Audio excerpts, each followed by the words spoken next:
ఎందుకు మీరు కృషి చాలా ఉంది అని చెప్పడానికి మిమ్మల్ని అందరినీ కూడా అభినందించడం కోసం ఖచ్చితంగా ఎన్ని మాటలు చెప్పినా తక్కువే.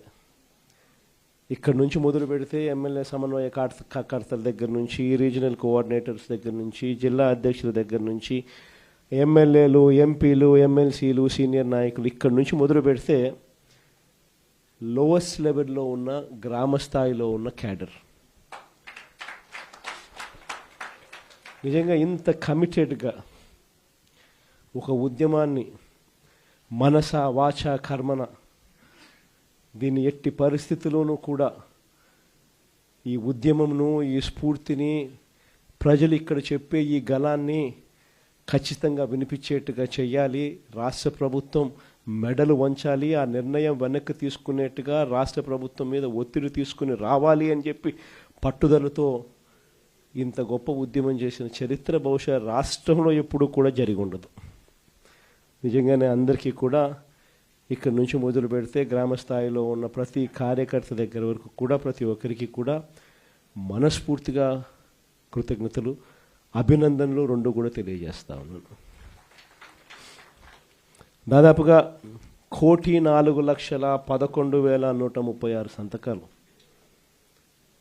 ప్రతి జిల్లా నుంచి బయలుదేరిన ఈ నెంబరు, మన దగ్గరికి వచ్చిన నెంబరు, ఈరోజు గవర్నర్ గారికి మనం చూపించబోయే ఈ సంతకాలు ఆల్రెడీ బహుశా చూపించే కార్యక్రమం బహుశా మొదలై ఉంటుంది. ఆల్రెడీ బండ్లను మనం ఫ్లాగ్ ఆఫ్ చేసినాము. ఆ బండ్లన్నీ గవర్నర్ గారి ప్రెమిసెస్కు ఆల్రెడీ చేరాయి. అక్కడ గవర్నర్ గారి సిబ్బంది ఆ సంతకాలు పెట్టిన వ్యాన్స్ను అంతా కూడా వాళ్ళు చూస్తూ ఉండింటారు. బహుశా 1,04,11,136 సంతకాల 1,04,11,136 సంతకాలు చేసిన పత్రాలు ఈరోజు నిజంగా ఇదొక ఘటం, చరిత్రలో నిలిచిపోయే ఒక ఘటం. ఈరోజు నిజంగా చంద్రబాబు నాయుడు గారు తన ఈ మధ్యకాలంలోనే మొన్ననే కలెక్టర్ల సదస్సు జరుగుతూ ఉన్నప్పుడు తన నోట్లో నుంచి వచ్చిన కొన్ని మాటలు ఆశ్చర్యం కలిగించాయి.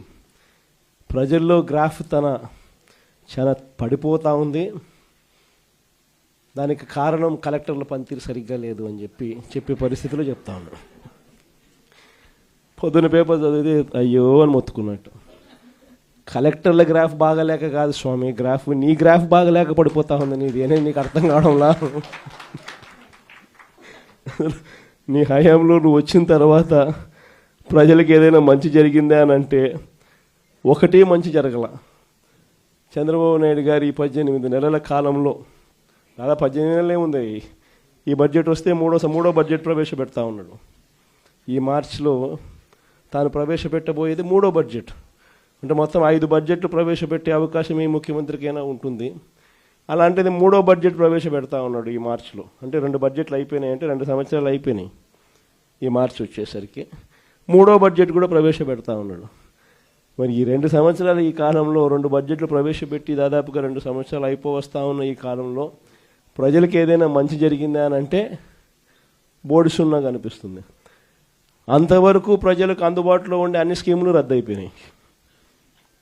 మన ప్రభుత్వ హయాంలో టెన్షన్గా ప్రతి నెల, బహుశా ఏ ప్రభుత్వంలో ఎప్పుడు జరిగిండదేమో, ఏ నెల ఏ స్కీమ్ ఇవ్వబోతున్నాము, ఏ నెల ఏ బటన్ నొక్కబోతున్నాము అని చెప్పి ముందుగానే ప్రజలకి క్యాలెండర్ ఇచ్చి ఆ క్యాలెండర్ను అమలు చేసిన పరిస్థితి బహుశా దేశ చరిత్రలో ఎక్కడ కూడా బహుశా జరిగిండదు. అలాంటి మన పాలన చూసి చంద్రబాబు నాయుడు గారు అవన్నీ చేయడమే కాకుండా, ఏముంది జగన్ చేసే పని ఎవడైనా చేయొచ్చు, ఇంట్లో ముసలోళ్ళైనా చేయొచ్చు అని చెప్పి అన్నాడు.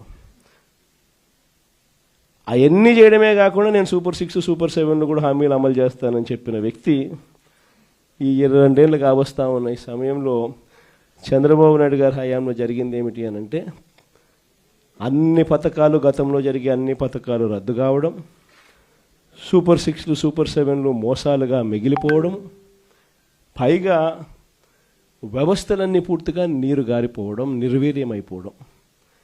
ఈ 3 చూసాం మనం. అందుకే చంద్రబాబు నాయుడు గ్రాఫ్ ఈరోజు ఎంత లేపినా కూడా గ్రాఫ్ లేయడంలా పైకి. ఎందుకంటే అన్ని అబద్ధాలు అన్ని మోసాలు అని చెప్పి ప్రజలకు అర్థమైపోతూ ఉంది, కనిపిస్తూ ఉంది. కాబట్టి అసలు మొట్టమొదటిసారిగా వ్యవస్థలన్నీ కూడా కుప్పకూలిపోయిన పరిస్థితి చూస్తూ ఉన్నాం. ప్రజలకు సంబంధించిన ఆరోగ్యశ్రీ తెరమరుగైపోతూ ఉంది. ప్రజలకు సంబంధించిన ఫీజు రీయింబర్స్మెంట్, పిల్లలకు సంబంధించిన ఫీజు రీయింబర్స్ బకాయిలతో పిల్లలు చదువులు ఆగిపోతూ ఉన్నాయి. ఏ రైతుకు గిట్టుబాటు ధరలు రాని పరిస్థితి. సూపర్ 6, సూపర్ 7తో అన్ని రకాలుగా మోసాలు. సో మొత్తం ప్రభుత్వం అన్నది ఎందుకుంది అనేది ఒకసారి గమనిస్తే కొన్ని ఆశ్చర్యకరమైన విషయాలు కనిపిస్తాయి. నాకు కూడా ఒక్కొక్కసారి, మీ అందరికీ కూడా ఎప్పుడన్నా అనిపించుంటుంది, దేశమంతా చూస్తూ ఉన్నాం, అన్ని రాష్ట్రాలు చూస్తూ ఉన్నాం, ప్రభుత్వం స్కూల్ ఎందుకు నడుపుతుందో ఎప్పుడన్నా ఆలోచన వచ్చిందా మీకు? ప్రభుత్వం ఎందుకు హాస్పిటల్ నడుపుతుందో, ప్రభుత్వం ఎందుకు ఆర్టీసీ బస్సులు నడుపుతుంది? దశాబ్దాలుగా ఈ బుద్ధగా నేను చెప్పేది. స్వతంత్రం వచ్చినప్పటి నుంచి ఇన్ని చూస్తూ ఉన్నాం మనము. ఎన్నెన్నో రాష్ట్రాలు చూస్తూ ఉన్నాం. అన్ని రాష్ట్రాల్లోనూ కూడా ప్రభుత్వ పని ఏమిటి అని అంటే ప్రజలకు ప్రభుత్వ పని ఏమిటి అని అంటే, ఒకవేళ ప్రభుత్వమే స్కూళ్ళు నడపకపోతే, ప్రభుత్వమే ఒకవేళ హాస్పిటల్ నడపకపోతే, ప్రభుత్వమే ఒకవేళ ఆర్టీసీ బస్సులు నడపకపోతే జరిగేదేమిటి? ప్రైవేట్ ఎక్స్‌ప్లాయిటేషన్ అన్నది దోచేసే కార్యక్రమం జరుగుతుంది. పేద మధ్యతరగతి ప్రజలు పూర్తిగా కూడా ఏది కూడా విద్య కానీ, వైద్యం కానీ, పబ్లిక్ ట్రాన్స్పోర్ట్ కానీ ఇవేవి కూడా ప్రజలకు అందుబాటులో లేకుండా పోయే పరిస్థితి ఉంటుంది. వాటికి చెక్ పెట్టడం కోసం ప్రభుత్వం ఇవన్నీ కూడా తాను ఇన్వాల్వ్ అయి తాను నడిపే కార్యక్రమం చేస్తుంది. ఇది మనకు అందరికీ కూడా కనిపించే విషయాలు.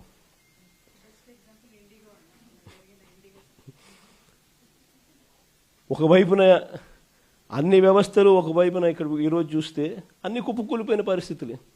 గవర్నమెంట్ స్కూల్ ఎందుకు నడుపుతా ఉన్నది అని చెప్పి అనుకునే ముఖ్యమంత్రి బహుశా చంద్రబాబు నాయుడు తప్ప ప్రపంచ చరిత్రలో ఎవడు ఉండడు. గవర్నమెంట్ హాస్పిటల్ ఎందుకు నడుపుతుంది అని చెప్పి అనుకునే మనిషి ఒక చంద్రబాబు నాయుడు తప్ప ప్రపంచ చరిత్రలో ఏది ఉండడు. మనం ఉన్నాం కాబట్టి ఆర్టీసీ కనీసం బతికింది. కార్మికులందరినీ గవర్నమెంట్లో విలీనం చేశాం కాబట్టి. మనం విలీనం చేయకపోయింటే చంద్రబాబు నాయుడు గారు కానీ వచ్చిందంటే ఆర్టీసీ కూడా ఈ పాటికి అమ్మేసి ఉంటాడు. మొన్నేదో ఆశ్చర్యకరంగా ఆయన నోట్లో నుంచి విన్న పోలీస్ శాఖను కూడా ప్రైవేటైజ్ చేసే కార్యక్రమం చేస్తానని నేను. అసలు ఏ స్థాయిలోకి వస్తున్నాడు అని అంటే, లా అండ్ ఆర్డర్ అనేది గవర్నమెంట్ ఎందుకు నడుపుతుందంటే దానికి కొన్ని కారణాలు ఉన్నాయి. ప్రైవేట్ ఎక్స్‌ప్లాయిటేషన్ ఉండకూడదు అని. స్కూల్ ఎందుకు నడుపుతుంది గవర్నమెంట్ అంటే కొన్ని కారణాలు ఉన్నాయి, ప్రైవేట్ ఎక్స్‌ప్లాయిటేషన్ ఉండకూడదని. హాస్పిటల్ గవర్నమెంట్ ఎందుకు నడుపుతుందంటే కొన్ని కారణాలు ఉన్నాయి, ప్రైవేట్ ఎక్స్‌ప్లాయిటేషన్ ఉండకూడదు అని. బస్సులు ఎందుకు నడుపుతుందని అంటే దానికి కారణాలు ఉన్నాయి. దానికి కారణాలు ఏమిటి అని అంటే పబ్లిక్ ట్రాన్స్పోర్ట్ విషయంగా పేదలు ఎక్స్‌ప్లాయిట్ కాకూడదు అని చెప్పి. అలాంటిది ఈరోజు అన్ని రకాలుగా ఈ వ్యవస్థ ఒకసారి గమనిస్తే అన్ని వ్యవస్థలు తిరోగమనమే. మరి అన్ని రకాలుగా వ్యవస్థలు తిరోగమనం. ఇంతకుముందు అమలవుతా ఉన్న పథకాలన్నీ రద్దు. నువ్వు చేస్తానని చెప్పినటువన్నీ మోసాలు. మరి ఇన్ని ఘనకార్యాలు నువ్వు చేసినప్పుడు కలెక్టర్ల సదస్సులో నువ్వు కూర్చొని మీ పనితీరు బాగలేదు కాబట్టి ఆయన ప్రభుత్వం మీద చెడ్డ పేరు వస్తుందని చెప్పి నువ్వు చెప్పడం అంటే అసలు ఇంకా వాళ్ళంతా పోయి తలకాయ బండకేసుకొని కొట్టుకోవాలి.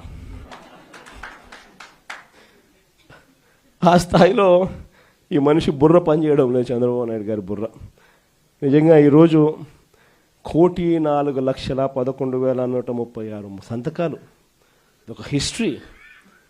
నిజంగా ప్రతి సంతకము కూడా ఎక్కడా కూడా పొరపాటు జరగకూడదని, ప్రతి సంతకము సిన్సియారిటీతో ఈ నిర్ణయం వ్యతిరేకిస్తూ అక్టోబర్ 7వ తారీఖున ఉద్యమానికి మనం కార్యాచరణ చేశాం. మీ అందరికీ గుర్తుండే ఉంటుంది. అక్టోబర్ 7వ తారీఖున మొట్టమొదటి బీజం పడింది. అక్టోబర్ 9వ తారీఖున నర్సీపట్నం మెడికల్ కాలేజీని నేను సందర్శించిన.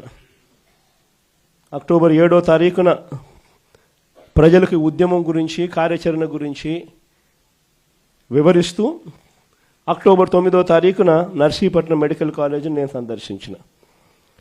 దాని తర్వాత అక్టోబర్ 10వ తారీఖు నుంచి డిసెంబర్ 10 దాకా ప్రతి గ్రామంలోనూ, ప్రతి పట్టణంలోనూ, వార్డుల్లోనూ రచ్చబండ కార్యక్రమాన్ని నిర్వహిస్తూ ప్రజలకు ఈ మెడికల్ కాలేజీల విషయంలో, ప్రైవేటీకరణ విషయంలో ప్రజలు నష్టపోతూ ఉన్నది ఏమిటి అని చెప్పి సువివరంగా ఎక్స్ప్లెయిన్ చేస్తూ, ప్రజలను ఈ సంతకాల సేకరణలో భాగస్వాములను చేస్తూ, ప్రజలు ఏ రకంగా చంద్రబాబు నాయుడు తీసుకుంటా ఉన్న ఈ నిర్ణయాల వల్ల నష్టపోతారు, ప్రజలు ఎలా నష్టపోతారు అని చెప్పి సువివరంగా ప్రజలకు ఎక్స్ప్లెయిన్ చేస్తూ జరిగిన కార్యక్రమం ఇది.